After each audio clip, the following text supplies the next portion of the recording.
Hello everyone, this is Professor Fogel. I apologize that this is coming to you a little bit late.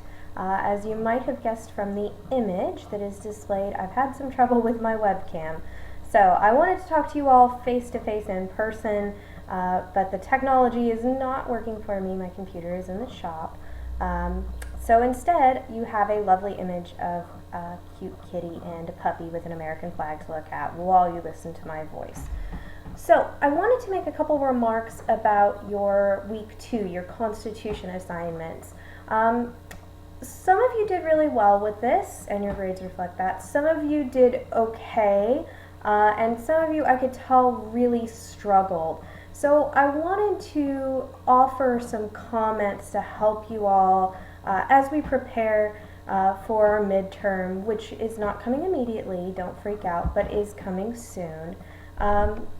So I just wanted to make a couple of remarks that I think might help clarify some things for you all, especially with the question about finding the founders' intent and the founders' views expressed in the Constitution.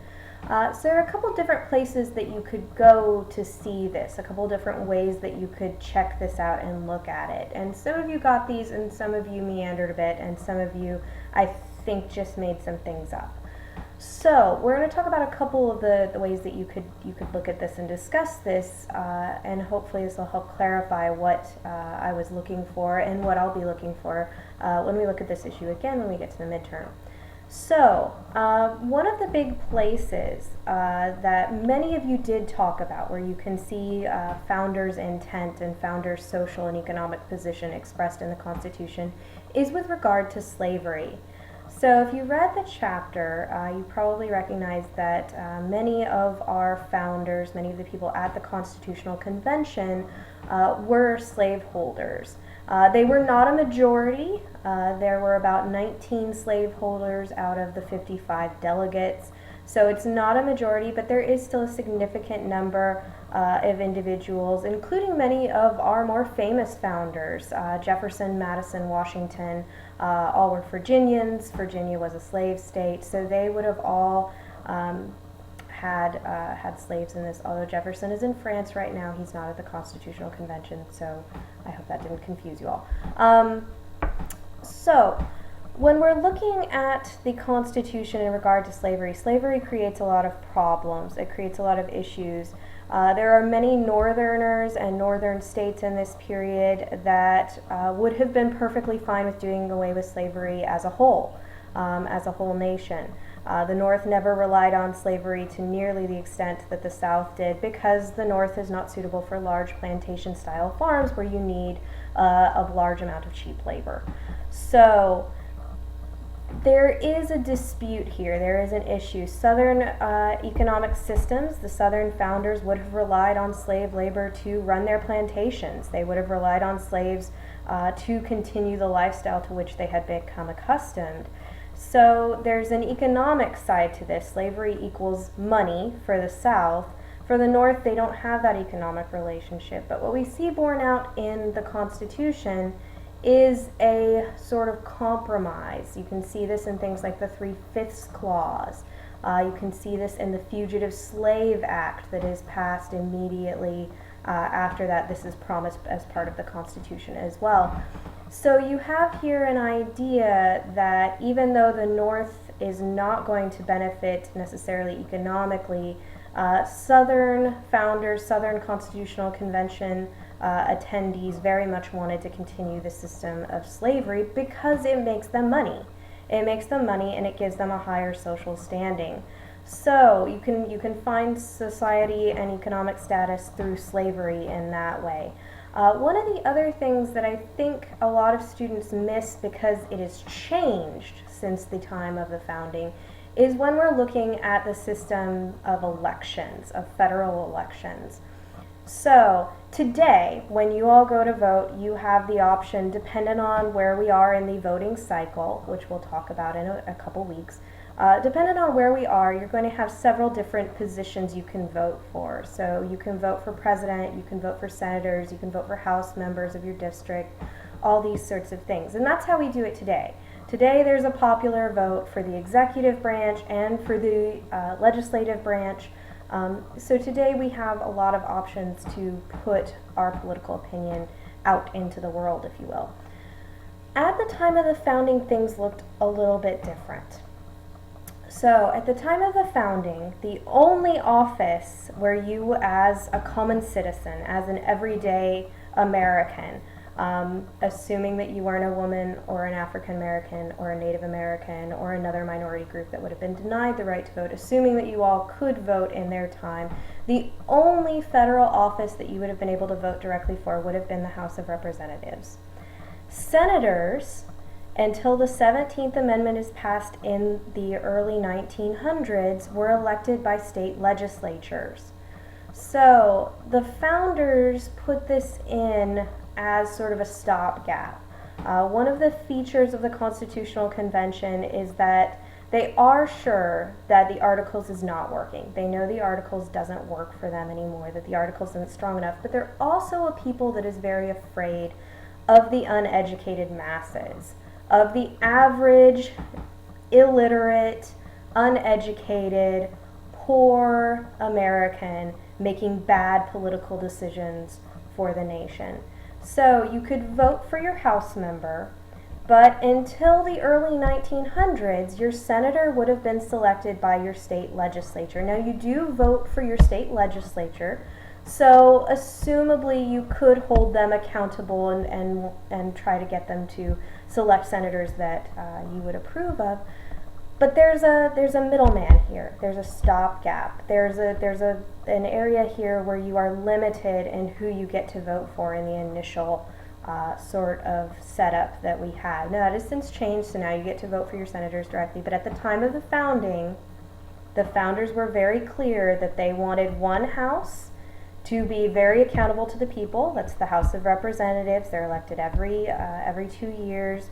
So you would get to vote for them directly. But they wanted the Senate to be a more conservative body. They wanted the Senate to be not as changeable politically. They didn't want the people to have as much of a say in who would be in the Senate and what the Senate would be doing. So that's one place that, again, a lot of students miss because it's changed, because that's not how it looks anymore.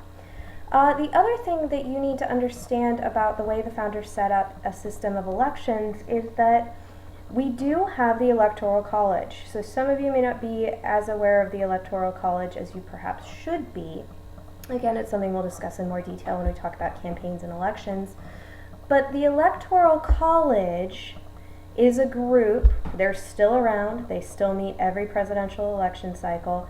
And what happens with this is the people vote, the popular vote is taken, your elector is supposed to take that vote into account. So if you are from a state that votes largely Republican, like Texas does, your electors from the state of Texas should vote for the Republican candidate whenever they go and have their electoral selection process. So it is set up to take the popular vote into account, but the key thing is that this is what it was supposed to do in theory. And again, it's putting a middleman in. It's just like the founders did with the Senate elections. You're putting someone in between the masses, the people, and the officer that's going to take hold of the federal government. There have been occasions when the Electoral College did not vote the way that the people of their state had instructed them to do via the popular vote. There are electors we know voted for the opposing candidate because they believed that the candidate that their state had selected was wrong. So there's a difference here in between what's supposed to sort of happen, where they're supposed to take the popular vote into account, and what does happen, what can happen. The founders were very aware that this was something that could and would happen. So when we're looking at federal elections, the way the founders set it up, let's do a recap here. So you get to vote directly for the House as a common citizen. You get to vote, and the electors are supposed to take your vote into account for the president. But again, there's a middleman who may not do what you instructed him to do. For the Senate in this period, you would vote for your state legislators, who in turn would vote for senators. Again, there's a middleman. There's someone between you and the person that you're putting into the federal government. We still don't vote for judges. Federal judges are appointed by a president and confirmed by the Senate. So, if you look at this election methodology, this is a much more limited opportunity for you, the people, to become involved in politics. And that is because the founders thought you all were scary. They thought that the uneducated masses would be unable to make good political decisions, and they were also afraid that if the uneducated masses did make political decisions, that those decisions might not be of an advantage to the economic and social elites. It is important to understand that demographically, the founders are almost all either upper class or very high level middle class individuals. These are individuals who were educated, many of them overseas at colleges in England. These are individuals that have money. They have property. Many of them are lawyers or doctors. Lawyers and doctors in this period, just like today, are considered to be very professional, very prestigious sorts of jobs. So there's sort of a stereotype that these are men of the people, that these are just common guys who got together and had a meeting and established this great democracy. And there are elements of that that are true. I'm not telling you that there's nothing here, that there's nothing to be proud of. I think there are many things to be proud of in terms of our founding and our Constitution and the system that we have. But it is to tell you that the founders came from a certain group, and they set up a constitution that would benefit them as members of that group. So this is more self-interested than you were perhaps prepared to see when you're looking at the Constitution. And I want to encourage you all, as we go through the semester, I often find students are resistant to questioning what the government has done or is doing. And I understand that. I understand patriotism, and it can be a very strong emotion. But I would leave you with a statement made by Dr. Martin Luther King. There cannot be any great criticism without a great love. So criticizing your government, looking at what they've done and saying, in retrospect, this was probably wrong. In retrospect, I wish that this had happened differently, does not mean you're not patriotic, and it doesn't mean you're not a good American.